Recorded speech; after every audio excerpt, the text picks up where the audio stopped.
ఈ tail lamp section ఇది మొత్తం హాలోజన్. ఫ్రంట్ ఒకటే మనకి ఎల్ఈడి ఇచ్చారు, హెడ్ ల్యాంప్ ఏదైతే ఉందో అది. తర్వాత ఇది హాలోజన్, ఇండికేటర్స్ కూడా హాలోజన్. సో దీనిలో ఎటువంటి సెల్ఫ్ స్టార్ట్ బటన్ లేదు, ఇది బేసిక్ మోడల్ కాబట్టి. అదేవిధంగా సెల్ఫ్ స్టార్ట్ అనకూడదేమో, స్టార్ట్ బటన్ ఉన్న మోడల్స్ కూడా ఉన్నాయి. ఇది లో ఎండ్ మోడల్, స్టార్టింగ్ మోడల్ కాబట్టి దీనికైతే డైరెక్ట్ ఇది కీ తిప్పడంతో ఇది రెడీగా ఉంటుంది. సో మీరు కొంచెం జాగ్రత్తగా ఉండాలి. అలవాట్లో పొరపాటుగా మన నార్మల్ స్కూటర్స్ లాగా ఆన్ చేసినాక సెల్ఫ్ స్టార్ట్ కీ ఆన్ చేసినాక తిప్పే మోడల్ అయితే కాదు. జస్ట్ ఆన్ చేసి మీరు రైజ్ అవ్వగానే మీకు వీల్ అనేది రొటేట్ అయిపోతుంది. సో ఎవరైనా తెలియని వాళ్ళతో, కొత్త వాళ్ళతో, పిల్లలతో ముఖ్యంగా జాగ్రత్తగా ఉండాలి. ఎందుకంటే పిల్లలు కీ పెట్టేసి ఇలా తిప్పేసి దీన్ని జస్ట్ ఇలా ఇచ్చారంటే ఇది మూవ్ అయిపోయి మీకు ఏదన్నా ప్రమాదాలు జరిగే ఛాన్స్ అయితే ఉంటుంది.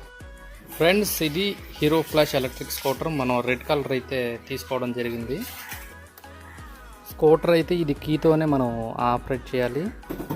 సో ఇటు ప్రెస్ చేస్తే లాక్ మనకి, తర్వాత అన్లాక్, తర్వాత ఆన్ చేసిన తర్వాత మన స్కూటర్ అయితే డైరెక్ట్ మూవ్ అయిపోద్ది, చూడొచ్చు. సో ఎటువంటి సెల్ఫ్ స్టార్ట్ అయితే దీనికి లేదు. సో కీ ఆన్ చేయగానే ఇమ్మీడియట్గా మీరు ఎక్సలేటర్ కానీ రేజ్ చేస్తే ఇది రన్ అయిపోతుంది మోటార్. సో చాలా కేర్ఫుల్గా ఉండాలి. సో డిజిటల్ మీటర్లో చూసినట్లయితే ఇది మనకి బ్యాటరీ లెవెల్ ఇండికేటర్ అనమాట. సో మీకు ఫుల్ ఛార్జ్ అయినప్పుడు వోల్టేజ్ అయితే 53.5 వోల్ట్స్ వస్తుంది. నేను ఛార్జ్ చేసి 2 days అయింది. సో 53.5 వోల్ట్స్ అనేది ఈ మోడల్ యొక్క ఫుల్ ఛార్జ్ వోల్టేజ్ అనమాట. సో మీకు 48 వోల్ట్స్ వరకు కూడా మీకు వెహికల్ అనేది రన్ అవుతుంది. 48-49 వోల్టేజ్ రాగానే మీరు ఇమీడియట్గా ఛార్జింగ్ పెట్టుకోవడానికి చూడాలి. అదర్వైజ్ ఒక 5 kilometers అలా రన్ అయ్యి వెహికల్ అయితే ఆగిపోవడం జరుగుతుంది. ఈ ఓడోమీటర్ అనేది ఎప్పటికప్పుడు 0 అవుతుంది. సో ఈచ్ రన్కి ఇది ఫ్రెష్గా మీకు మళ్ళీ 0 నుంచి స్టార్ట్ అవుతుంది అనమాట. తర్వాత ఈ మోడల్ వచ్చేసరికి మనకి లో స్పీడ్ మోడల్. దీని యొక్క టాప్ స్పీడ్ ఇప్పుడు చెక్ చేద్దాం. దీని యొక్క టాప్ స్పీడ్ వచ్చేసరికి మనకి 30-32 kilometers అలా ఉందన్నమాట. సో 27 kilometers మనకి నార్మల్ స్పీడు. మనం అన్లాక్ చేసుకుంటే ఒక 5 kilometers వరకు పెరిగే అవకాశం ఉంది, అంతకంటే అయితే పెరగదు. కానీ అన్లాక్ చేయటం వల్ల రేంజ్ అయితే మనకి తగ్గిపోతుంది. ఫ్రంట్ చూసుకున్నట్లయితే మనకి ఇవి ఇండికేటర్స్ అనమాట, టర్న్ ఇండికేటర్స్. తర్వాత మెయిన్ హెడ్ ల్యాంప్ అనమాట, ఇది ఎల్ఈడి. తర్వాత ఇవి స్టీల్ ఫ్రేమ్ చూసుకున్నట్లయితే ఇది అడిషనల్ యాక్సెసరీ అనమాట. మీకు ఫ్రంట్ ప్రొటెక్షను, తర్వాత బ్యాక్ సైడ్ ఇదైతే స్టాండర్డ్గా ఉంటుంది. ఈ క్యారియర్ గ్రిల్ అనేది ఇది మొత్తం మనకి యాక్సెసరీ అనమాట. సో ఇక్కడ ఒక ఫుట్ రెస్ట్ కూడా వస్తుంది ఇటువైపు, అదేవిధంగా ఇటువైపున కూడా మనకు ఫుట్ రెస్ట్ వస్తుంది. సో ఈ యాక్సెసరీస్కి మనకు అడిషనల్గా వాళ్ళు 2000 నుంచి 3000 వరకు కూడా వాళ్ళు ఛార్జ్ చేయడం. సో ఈ మోడల్ వచ్చేసరికి మనకి ఎల్ఎక్స్ మోడల్ అనమాట. ఎల్ఎక్స్ అంటే లో స్పీడ్ మోడల్ అనమాట. లో స్పీడ్ మోడల్ కాబట్టి దీనికి ఎటువంటి రిజిస్ట్రేషన్ కానీ అదేవిధంగా లైసెన్స్ కానీ అవసరం లేదు, ఎవరైనా దీన్ని తోలవచ్చు. సో బ్యాక్ సైడ్ టైర్కి మనకి హబ్ మోటార్ ఫిక్స్ అయ్యి ఉంటుంది. సో ఈ విధంగా టైర్కి మోటార్ కానీ ఫిక్స్ అయ్యి ఉంటే దాన్ని హబ్ మోటార్ అంటారు. ఒకవేళ మోటార్ అనేది మనకి ముందు వైపు ఉండి దాని నుంచి ఇక్కడికి చైన్ ద్వారా కానీ బెల్ట్ ద్వారా కానీ కనెక్ట్ అయ్యి వీల్ రొటేట్ అయ్యే టైప్ అయితే దాన్ని మిడ్ డ్రైవ్ అంటారు.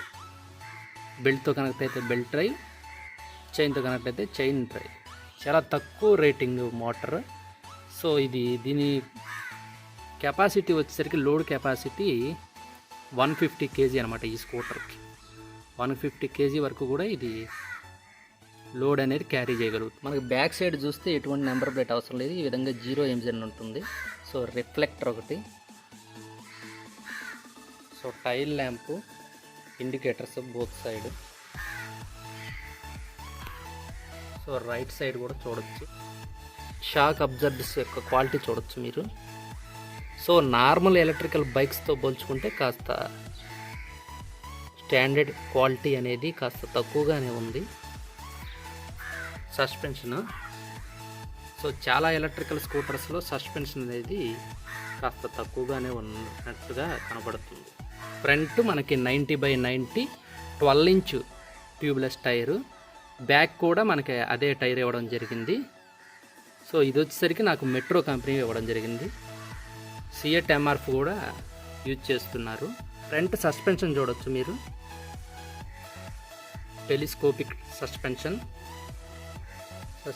యొక్క లుక్ అయితే చూడొచ్చు మీరు. సో మనకి ఫ్రంట్ బ్యాక్ కూడా డ్రమ్ బ్రేకే ఉన్నాయి. హీరోలో దాదాపుగా అన్ని మోడల్స్ కూడా డ్రమ్ బ్రేకే ఇవ్వడం జరిగింది. సో రియర్ కూడా మనకి డ్రమ్ బ్రేకే ఇవ్వడం జరిగింది. బ్రేకింగ్ అయితే అంత ఎఫెక్టివ్గా అయితే లేదు. ఫ్రంట్ బ్రేక్ అయితే కాస్త పర్వాలేదు. రియర్ బ్రేక్ అయితే మటుకు మనకి రన్నింగ్లో ఇమ్మీడియట్ స్టాపింగ్ పవర్ అనేది తక్కువగా ఉంది. చాలా టైం తీసుకుంటుంది స్టాప్ అవడానికి వెహికల్. సో కాస్త బ్రేకింగ్ అయితే కొంచెం డిసప్పాయింట్మెంట్గానే ఉందని చెప్పొచ్చు. ఇక ఈ వెహికల్కి సెంటర్ స్టాండ్ అనేది ప్రొవైడ్ చేయడం జరిగింది. అదేవిధంగా సైడ్ స్టాండ్ కూడా ప్రొవైడ్ చేయడం జరిగింది. ఒక ఎంటీ బ్యాటరీ కంపార్ట్మెంట్ ఇది. గ్రౌండ్ క్లియరెన్స్ కానీ మీరు చూసుకున్నట్టయితే 170 mm. సో ఆ మాదిరి స్పీడ్ బ్రేకర్స్ కూడా దీనికైతే టచ్ అయ్యే అవకాశం లేదు. చాలా హైట్ ఉంది. ఇది ఒకటి దీనిలో ఉన్న ప్లస్ పాయింట్. ఫ్రంట్ అయితే మనకి ఏదన్నా కొన్ని థింగ్స్ని పెట్టుకోవడానికి కొంచెం స్పేస్ అయితే ఇచ్చారు ఇక్కడ. ఫుట్ బోర్డ్ అయితే దీనికి చాలా పొడవు ఉంటుంది.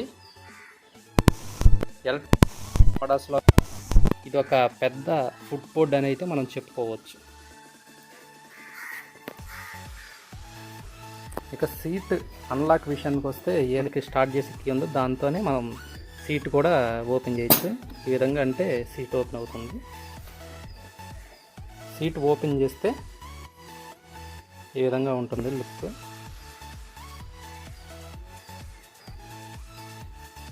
సో ఇది మెయిన్ ఎంసీబీ. దీన్ని ఆపేస్తే టోటల్ సప్లై అనేది బ్యాటరీ నుంచి వచ్చే సప్లై ఆగిపోతుంది. సీట్ లాక్, తర్వాత ఇది కంపెనీ వారు ఇచ్చిన ఛార్జర్, తర్వాత టూల్ కిట్, తర్వాత పేపర్స్. ఏదైతే దీనికి ఇన్సూరెన్స్ పేపర్స్, వారంటీ పేపర్స్ అన్నీ ఉన్నాయో ఆ పేపర్స్ అన్నమాట. టోటల్ ఈ ప్లేట్ని రిమూవ్ చేస్తే మనకి లోపల బ్యాటరీ ఉంటుంది. బ్యాటరీ వచ్చేసరికి మనకి 1.53 kW బ్యాటరీ. సో ఈ బ్యాటరీ యొక్క ఈ ప్లగ్ ఉంది కదా, ఈ ప్లగ్ని మనం రిమూవ్ చేసేసి మనకు కావాలంటే ఇంట్లోకి తీసుకెళ్ళి దీన్ని ఛార్జింగ్ పెట్టుకోవచ్చు. ఇది బ్యాటరీ ఛార్జింగ్ పెట్టుకుంటే రెగ్యులర్ సాకెట్. ఏదైనా 5 amps రెగ్యులర్ సాకెట్ నుంచి మనం ఛార్జింగ్ అనేది పెట్టుకోవచ్చు ఛార్జర్. ఇదేమో ఫాస్ట్ ఛార్జింగ్ సపోర్ట్ అనమాట. సో ఇన్ కేస్ మీకు ఫాస్ట్ ఛార్జింగ్ కావాలంటే దీన్ని యూజ్ చేసుకోవచ్చు. తొందరగా 1 or 1.5 hours మనకు ఛార్జ్ అయిపోతుంది బ్యాటరీ. సో దీనికి కూడా క్యాప్ అయితే ఇస్తే బాగుండేది, కానీ ఇవ్వలేదు. వెహికల్ టోటల్ వెయిట్ వచ్చేసరికి మనకి ఇది 69 kgs దాకా ఉన్నట్టుగా పేపర్లో అయితే తెలుస్తుంది. ఇది మనకి ఆన్ రోడ్ వచ్చేసరికి విత్ యాక్సెసరీస్ 63,000 అనే పడింది. ఆన్ రోడ్ విత్ యాక్సెసరీస్ మనకి 63,000 పడింది. ఒకవేళ మీకు ఈ ఏదైతే గ్రిల్ ఉందో చుట్టూ అది కానీ అవసరం లేదనుకుంటే ఒక 2,000 నుంచి 3,000 దాకా మీకు ఇంకా కాస్ట్ తగ్గుతుంది. సో అరౌండ్ మీకు వితౌట్ యాక్సెసరీస్ 61,000, విత్ యాక్సెసరీస్ 63,000 దాకా అయితే పడుతుంది. ఇది ఏరియాని బట్టి షోరూమ్ టు షోరూమ్ ఈ ప్రైస్ అనేది మారచ్చు. ఇక indicator switch and control switch విషయానికి వస్తే ఇదేమో మనకి లైట్ స్విచ్, ఇది ఆఫ్. ఇది ఆన్ చేస్తే మనకి వెనకాల టైల్ ల్యాంప్ అనేది ఆన్ అవుతుంది. ఇది ఆన్ చేస్తే ఫ్రంట్ హెడ్ ల్యాంప్ కూడా ఆన్ అవుతుంది. సో ఇది వచ్చేసరికి మనకి ఛార్జింగ్ యూఎస్బి సాకెట్. ఇదైతే మీరు ఛార్జింగ్ పెట్టుకోవడానికి అవకాశం ఉంటుంది. ఫోన్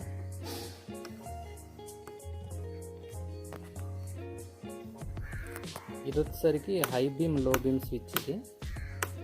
ఇదేం ఇండికేటర్ స్విచ్. హార్న్ సౌండ్ అయితే ఒకసారి విన్నాం.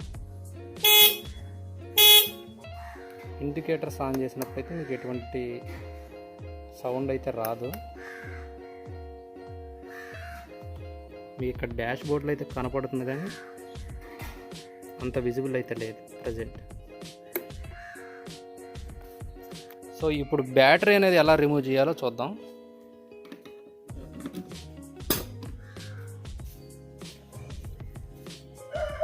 సో ఈ ఛార్జర్ ఇవన్నీ పక్కన పెట్టేద్దాం.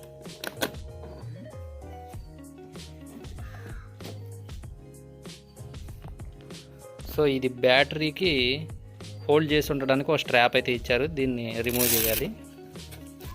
తర్వాత బ్యాటరీకి స్కూటర్కి ఉండే మెయిన్ కనెక్టివిటీ ప్లగ్ అనమాట ఇది. సో ఇక్కడ ప్లస్ మైనస్ సింబల్స్ ఉన్నాయి, మీరు చూడొచ్చు. ఒకవేళ దీన్ని రిమూవ్ చేసి మళ్ళీ పెట్టేటప్పుడు ఎటువంటి కన్ఫ్యూజన్ అవసరం లేదు. రివర్స్ చేసినా సరే మనకి ప్లగ్ అయితే ఇన్సర్ట్ అవ్వదు. సో ఆ విధంగా ఒక డిజైన్ ఇచ్చారు, బాగుంది. సో ఈ విధంగా మనం ప్లగ్ని అయితే రిమూవ్ చేయొచ్చు.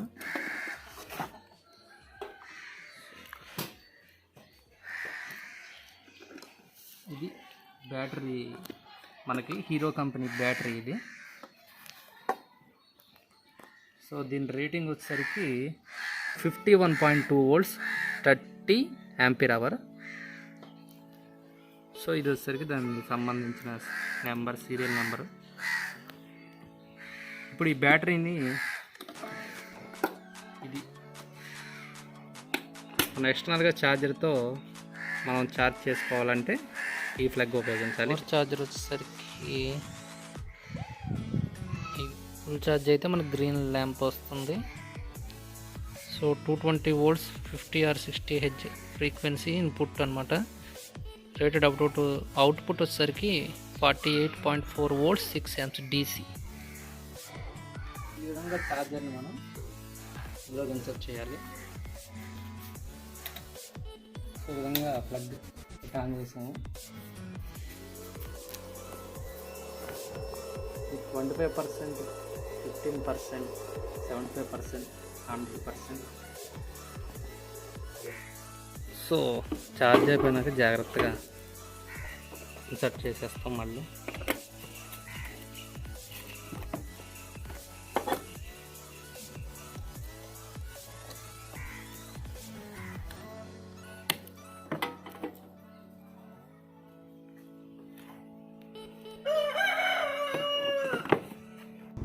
ఒకవేళ మీరు బ్యాటరీ రిమూవ్ చేయకుండా డైరెక్ట్ ఛార్జర్ని స్కూటర్కి ఎలా కనెక్ట్ చేయాలో ఇక్కడ మీరు చూడొచ్చు. సో ఛార్జర్ మీద మీకు 25%, 50%, 75%, 100% అని ల్యాంప్స్ బ్లింక్ అవుతాయి. ఫుల్ ఛార్జ్ అయితే 100% మీద మీకు గ్రీన్ ల్యాంప్ వస్తుంది. సో ఈ విధంగా స్కూటర్కు ఉన్న సాకెట్కి మనం అవుట్పుట్ని కనెక్ట్ చేసాము, ఛార్జర్ యొక్క అవుట్పుట్ని. సో ఇలా డైరెక్ట్గా మీరు ఛార్జింగ్ పెట్టుకోవచ్చు మీకు ఒకవేళ కానీ ఆ ఫ్లెక్సిబిలిటీ ఉంటే. అదర్వైజ్ మీరు బ్యాటరీ రిమూవ్ చేసేసి ఛార్జింగ్ పెట్టేసుకుని మళ్ళీ ఫిక్స్ చేసుకోవచ్చు. సో మనకి ఈ వెహికల్ నడపడానికి ఎటువంటి లైసెన్స్ కానీ అవసరం లేదు, రిజిస్ట్రేషన్ అవసరం లేదని చెప్పేసి మనకి ఏదైతే ఒక ఇన్ఫర్మేషన్ తెలియజేసి ఒక కార్డు, ఇది స్టాంప్స్ కూడా ఉంటుంది దీనిపైన.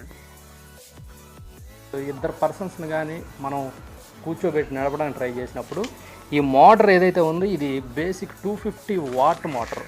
మనకి మార్కెట్లో రెగ్యులర్గా హై స్పీడ్ మొబిలిటీ ఉన్న స్కూటర్స్ తీసుకున్నట్లయితే అవి 1.5 kW, 2.5 kW, 3 kW, 4 kW, 5 kW Motors ఉన్న మనకి ఎలక్ట్రిక్ వెహికల్స్ కూడా ఉన్నాయి.